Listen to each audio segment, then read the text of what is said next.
This is Jimi Hendrick, and this is episode 28. Lead the Right Way on Empower 360. I'm Jimi Hendrick. I am a Success and Thrive coach, a motivational speaker. I am a member of the Church of Jesus Christ of Latter-day Saints. I wish to help those that desire more, that desire to enjoy an extraordinary life. In this podcast, it's my hope to give you these spiritual and temporal tips to help you overcome the adversities of everyday life. And now, without any further ado, Kirk Duncan. As a leader, with a group of people, maybe it's even your family, it's at work, you got this opportunity to be able to literally inspire people to take action. But for some reason, they're not taking action. What's missing? Said it, the way that you explained it, but you're wondering, how do I do this so that I can actually inspire all these people to get in on what it is that you're talking about? My mind goes to those parents who try to get their kids motivated to help the house, that business owner who's trying to get their team to support the company goal. Why is it that some people are able to inspire others and why some don't? What's missing? What are the components that are missing? Well, if you're wondering what it is that you're missing, I bet you it's one of these 5 different suggestions here I have for you. Over the years of holding events and speaking at seminars and workshops and being able to have the chance to inspire people to take action, I've had a lot of experience doing this, over 5,500 presentations. I've been in front of audiences that didn't take action, and I've been in front of audiences that took massive action. And I figured out what works and what doesn't work. So here's 5 suggestions for you of what to do to be able to reach in and inspire those individuals. Now the first is to be able to actually explain the opportunity, the problem, or the challenge. Sometimes we think inspiring people to take action. Okay, folks, you've heard, you know that this is a continuation series of the Diamond Mindset. It's going to be the last episode for a while on that. I'm here with my friend Bishop Dave, and we're talking about leading right. Now, this week you've heard from Kirk Duncan, you've heard from Terry Seville Foy. Now we're going to hear from my good friend Bishop Dave. Bishop, I'm going to give you a hypothetical.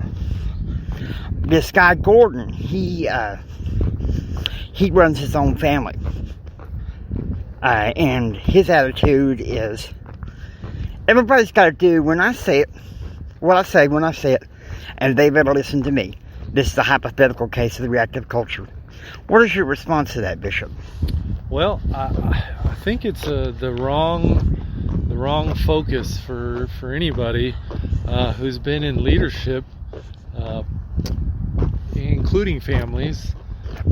You never get anything done by being tyrannical, by telling us that this is the way and it's my way or the highway. It never goes that way. Counseling, encouraging, helping people see and maybe coming to a different light than maybe you would have come to seems to be the best way in really a lot of different aspects. It gets people behind the ideas better. There's less resentment, and that goes in families. The culture of the men being dominating is really it's not how our Heavenly Father has ever led. Whereas He's taught us to counsel, to talk, to encourage, to let everybody have a word and say in what we're figuring out. Here's another reactive culture deal here. Gerald runs a business, and he says, I am the leader. I want you to go out and meet these organizational goals, but don't forget that I'm the leader, and you must follow what I'm saying, or you're not worth the money I'm paying you. And so Gerald kind of lets the leadership, that leadership role in his business also speed into his home, and it's not a good recipe.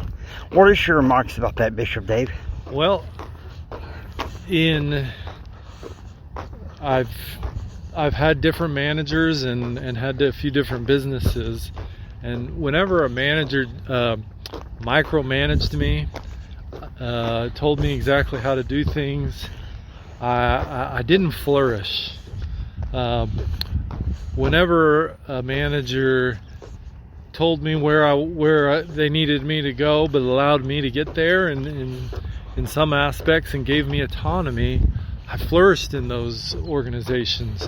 And I noticed the same on some of the businesses that I've owned or been a part of, is when you let people do things how they do them, in some aspects, of course, following policies and procedures, but they're so much happier, and there's more growth, there's more profitability, there's more happiness. So there is nothing wrong with, and it's a wonderful thing to be the owner and to have pride in that ownership. But as you start to employ other people, you're bringing other people and their capabilities in line with the organization, and to micromanage them is only going to bring you stress and them stress. If you give them the autonomy and trust them, a lot of times they do what you want them to do, and sometimes they even do things in a different way that is more economical and more beneficial toward you too, so that you would have never come up with. So it breeds new ideas, new thoughts, efficiencies, and really just a team attitude toward achieving the company goals. One of the things that I would like to say is that back when I first started Empower Your Pattern, I said that leaders inspire. And that's one thing that Kirk Duncan had to say that was very important. Bishop Dave, thank you so much for being a part of this podcast. My pleasure. Thanks for letting me be here.